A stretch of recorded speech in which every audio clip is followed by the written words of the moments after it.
Good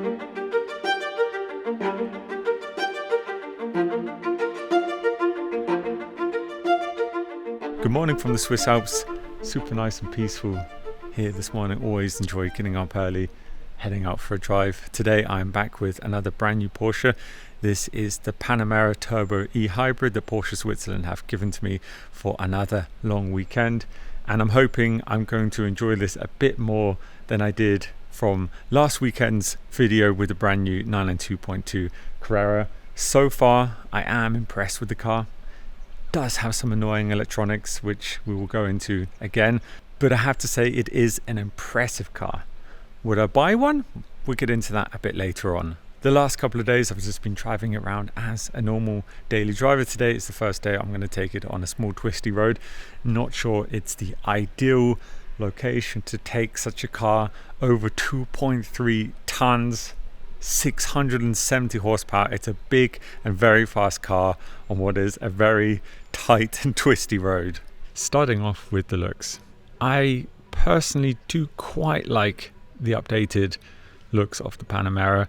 To be honest, the car was never really a beautiful car. It always struggled a bit. It always was a bit awkward.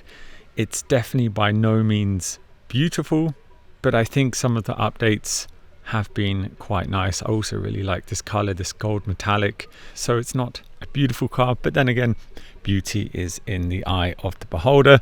It's a look I could live with, let's say. I like the improved lines, especially down here on the back. Everything's got a bit narrower, a bit smarter. It's a big car, very fast, or as Porsche worded it on their website, you're in a spa, but it's a jet. But even though it's a big heavy car, I'm sure Porsche have found a way to make this still fun on a twisty road. This one also comes with the very clever Porsche Active Ride suspension. And inside the menu, there's also an option called Comfort Entry, something that I have to say quite made me and my dog jump the first time we got in and out of this car. So with Comfort Entry, the moment you open the door, the suspension instantly raises up very fast. Also makes quite a unique sound, supposedly helping you get in and out of the car. And the moment you turn the ignition on, it goes back down.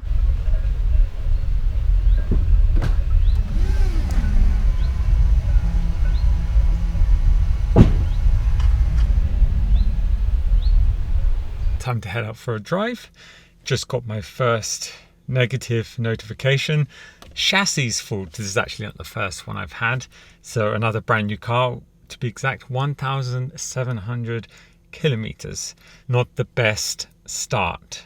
It does say temporary condition. I assume it's going to go. Maybe this is a negative side from having too much technology, trying to be too clever. I don't know. Another negative notification that popped up yesterday. This came on and off relatively quickly. I can't remember the exact wording, but it was a gearbox error. Just stayed on for around a minute, then went back off again. The car was driving fine otherwise. Before we get going, of course, let's turn off the Nanny Features. The new law of the speed warning.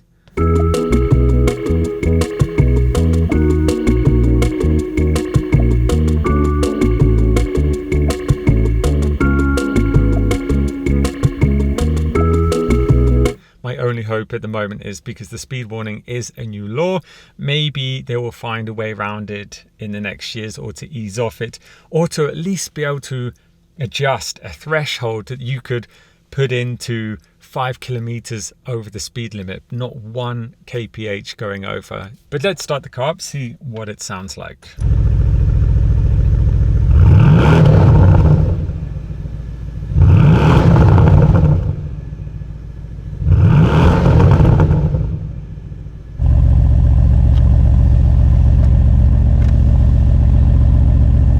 So once I've started moving now, the chassis fault notification has gone away, luckily.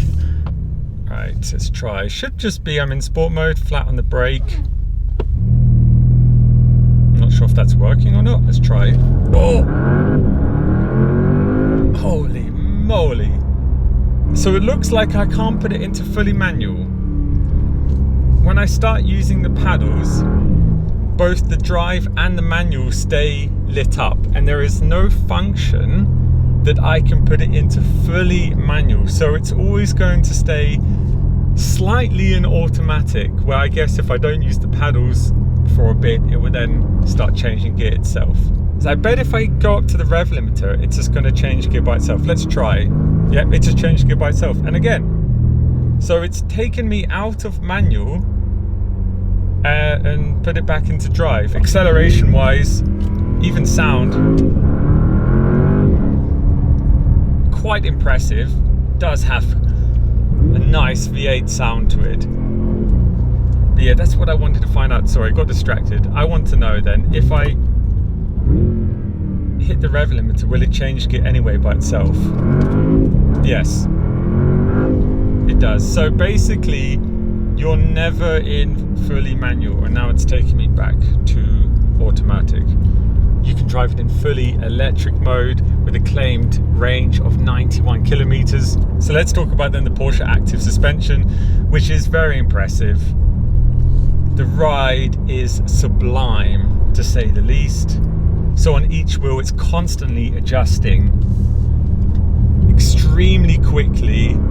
You can really drive over bumps quite fast, and the suspension just takes care of it. So if you'll be driving faster, for example, into a corner, it's also going to adjust the pitch and the tilt of the car. So in all directions like this, it's going to be adjusting. Top speed, 315 kilometers an hour. You're going to have fun with this on the German Autobahn, no question. If you like a comfortable ride, I would say this is probably a highlight for you. Supercar acceleration though. Even though it's a family wagon, you could still keep up with your friends in supercars. Bearing in mind the weight, 2,360 kilograms, approaching the exhaust test wall. Window down, twin turbo V8, let's go.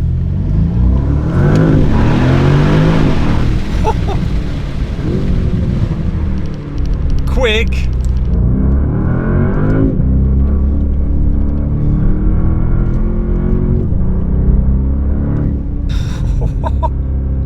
It really does shift. 0 to 100 in 3.2 seconds. Does not hang around.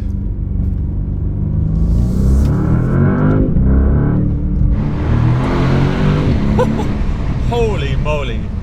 Felt like I was going to take off then. Maybe there's some sound being pumped in through the speakers. I assume so. I don't know, to be honest. Could very well be. Let's end with the pricing and what I think. Well, this one costs in this configuration 274,000 Swiss francs. Base model, it says 235,000.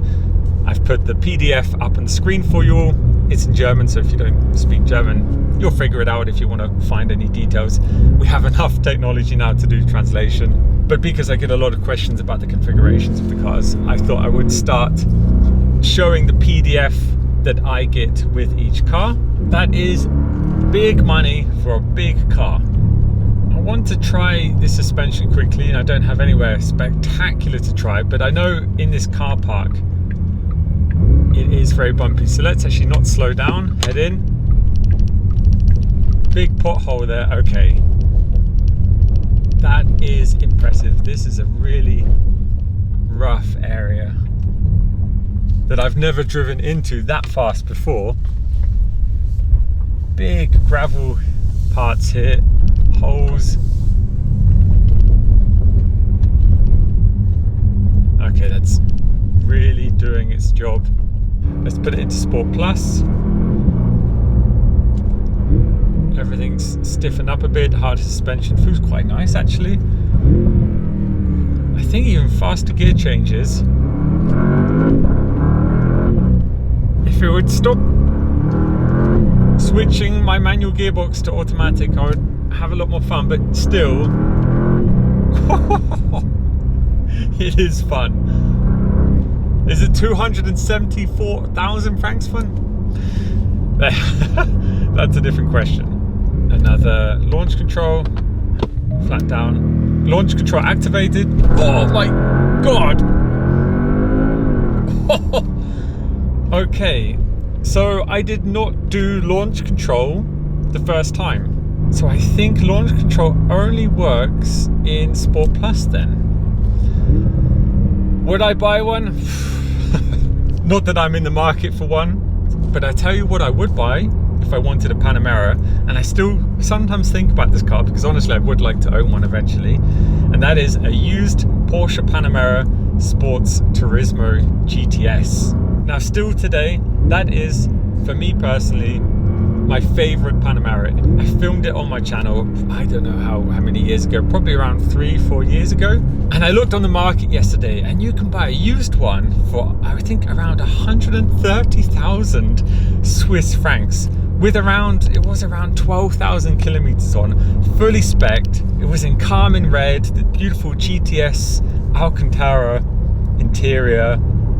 For around, I think it was for around 130,000. On the Sport Turismo GTS as well, they had the nice shifter here in the middle. Really, really like that. Speaking of which, about this center console here, I don't know who thought it would be a good idea to put a big area in extremely reflective piano black. This is just awful. When the sun hits this, it blinds you. So if you do configure yourself one of these, I can highly recommend if you can change this somehow. I don't know if there are any options for this whole area, but it is so reflective. I was blinded multiple times. Not a good idea, piano black inside a car. But now as I'm stuck behind this tractor, let's put the car into hybrid mode. Actually, I'm going to put it into full e-power because from driving before, I've now got 7 kilometers of range. So I'm going to drive total silence for a bit. Anyway, from a sunny morning in the Swiss Alps, for me, it is ciao for now.